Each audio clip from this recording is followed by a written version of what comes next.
एक मैं video clip आपको साझा करूंगा ये सत्र समाप्त होने के बाद। एक राकेश चंदोला करके है, उनका एक इंटरव्यू आया है, पॉडकास्ट का। वो इंटरव्यू देखने जैसा है।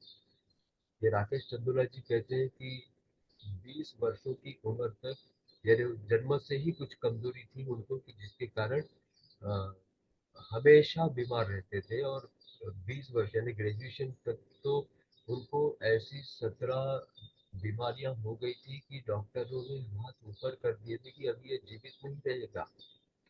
इतनी विकट परिस्थिति थी कि वो बिस्तर में ही पड़े रहते थे और हाथ पैर भी हिला नहीं सकते थे। उसके पिताजी भी नहीं थे। और ऐसी परिस्थिति में उन्होंने अ, अ, मंत्र जाप आरंभ किया। और ये गायत्री मंत्र का जाप उन्होंने शुरू किया। और उसका परिणाम हुआ कि वो सारे के सारी बीमारियों से बाहर निकल गए।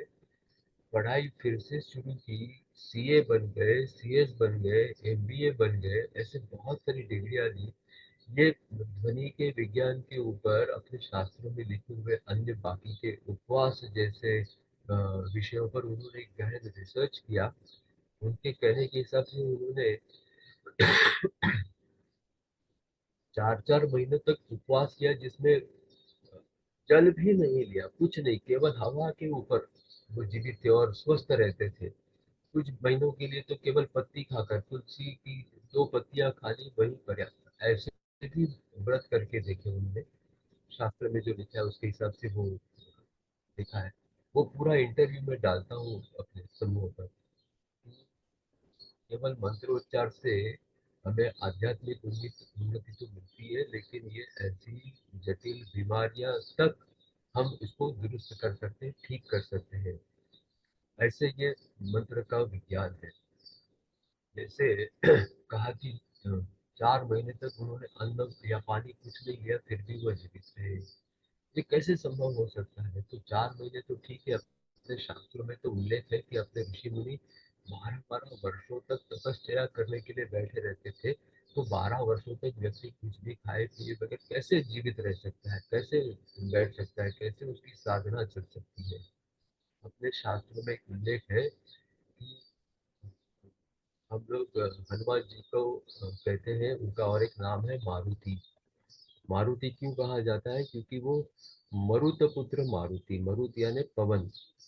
और पवन का जो उल्लेख शास्त्रों में है वो कहा है कि 49 प्रकार के मरुत हमारे वातावरण में है, यानी पवन है, हवा है, जो गैसेस है उसमें वो 49 प्रकार के हैं, जिसका भी उल्लेख है कि 7 into 7, 7 उसके प्रकार है। और वो हर प्रकार में अंदर के छोटे जो प्रकार है वो 7-7 है, यानी 7 × 7 49 ऐसे मरुत हैं। हमें तो केवल वो ऑक्सीजन और कार्बन डाइऑक्साइड पता है अभी, आधुनिक विज्ञान को, कि हमें जीवित रहने के लिए ऑक्सीजन की आवश्यकता होती है। लेकिन बाकी के भी जो मनुष्य है, जो मनुष्य श्वास लेते हैं तो उसमें शरीर में आता है, लेकिन उसको एब्जॉर्ब करने की क्षमता मनुष्य के शरीर में नहीं है। इसलिए ऑक्सीजन रखकर बाकी हम सब बाहर निकाल देते हैं।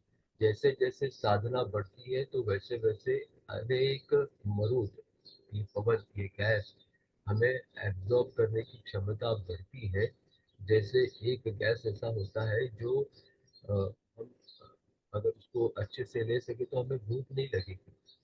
दूसरा है कि हमें वो लेने से हमें प्यास नहीं लगेगी। तीसरा है कि वो लेने से हमें नींद नहीं लगेगी। नहीं लगेगी इसका अर्थ ऐसा है कि शरीर को अन्न के माध्यम से जो सत्व मिलने वाले होते हैं वो उस गैस के माध्यम से मिल जाते हैं। मनुष्य को पानी के माध्यम से जो पोषक तत्व मिलने वाले होते हैं वो हमें उस गैस के माध्यम से मिलते हैं। ऐसे अनेकों अलग अलग मरुत है जिनका शरीर के लिए अलग अलग उपयोग होता रहता है। तो ये उपयोग हमें उसका ज्ञान नहीं है, शास्त्रों में है। अभी कोई आधुनिक विज्ञान में इसके ऊपर कोई रिसर्च करेगा तो वो भी हमें पता चलेगा। तो ऐसे और एक छोटा सा उदाहरण इस ध्वनि के लिए। एक धनंजय देशपांडे करके उन्होंने एक पुस्तक लिखी है, दिव्य स्पर्शी। डॉक्टर राम भोसले की जीवनी पर है, कहीं किसी की मिलता है तो अवश्य पढ़िए, बहुत ही उत्तम पुस्तक है। राम भोसले जी के ऊपर है वो। डॉक्टर राम भोसले मेरे ख्याल से 2008 तक तो जीवित थे। मुंबई में जो एक बड़ी कलाकारा थी,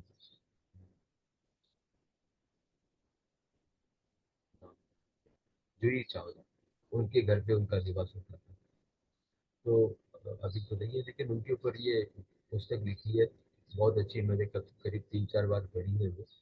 उसमें एक उल्लेख ऐसा आता है कि डॉक्टर राम भोसले उनको पखवाज सीखना था, तो वो मृदंग और पखवाज सीखने के लिए गोवा में किसी गुरु के पास जाते हैं।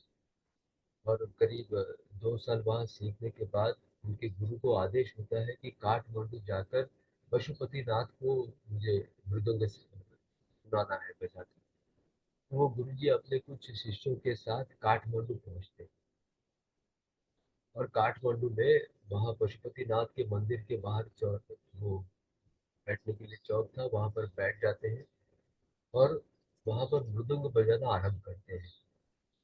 और सामने उनके 4-5 शिष्य जो साथ में आए थे वो बैठे थे, और उनका बजाना आरंभ हो गया। वो बजाते समय अपने इस बजाने के धुन में इतने मग्न हो जाते हैं कि उनको आसपास का कोई भान नहीं रहता, आंखें बंद रहती हैं और बजाना शुरू करते हैं। उनका तो लक्ष्य था कि पशुपति नाथ को अपना मृदंग सुनाना। और एक 15-20 मिनट हुए होंगे तो मंदिर के आगे जो मार्केट है, उस मार्केट में लोगों का चिल्लाने का आवाज आने लगा। तो जो शिष्य थे उन्होंने खड़े होकर देखा, तो उस राज्य राजा का जो हाथी था, वो हाथी बेकाबू होकर उस मार्केट में भागते हुए आ रहा है, और वो भी मंदिर की दिशा में आ रहा है। तो सारे शिष्य हैरान हो गए कि हाथी अगर मंदिर में आ गया तो यहाँ तो हमारे गुरु जी बकवास बजा रहे, मृदंग बजा रहे हैं, तो उनको तो हम रोक नहीं सकते, वो तो लीन है इसमें, और ना ही हम हाथी को रोक सकते हैं, करें क्या। तो बहुत कंफ्यूजन में थे, और ऐसे में हाथी का शोर जो है वो और अधिक पास में आने लगा, और हाथी आगे आ रहा है मंदिर की तरफ, ऐसा दिख रहा था। और धीरे धीरे वो मंदिर में पहुंच गया, और जैसे ही उस मृदंग का आवाज उसको और अधिक तेजी से सुनाई देने लगा, वैसे वैसे वो शांत हो गया। और जहाँ पर उनके गुरु जी वो मृदंग बजा रहे थे, उसके सामने आकर नतमस्तक होकर वो बैठ गया, और वो भी सुनने लगा। करीब पौने घंटे तक वो उनका मृदंग बजाना चल रहा था। तब उसके बीच में उसका जो हाथी को संभालने वाले जो कर्मचारी थे वो भी आ गए। उन्होंने कहा कि पता नहीं क्या हुआ, 10-15 मिनट पहले हाथी बेकाबू हो गया, उसको बंधी हुई पैरों में जो जंजीर थी वो भी उसने झटके से तोड़ दी, और भागते हुए वो यहाँ आ गया है। और ये पूरा वादन समाप्त होने के बाद गुरु जी ने जब आंखें खोली तो सामने वो हाथी बैठा था। और आश्चर्य की बात यह थी कि उस समय पे वो जो रचना बजा रहे थे, जो राग बजा रहे थे, उसका नाम था गजराज।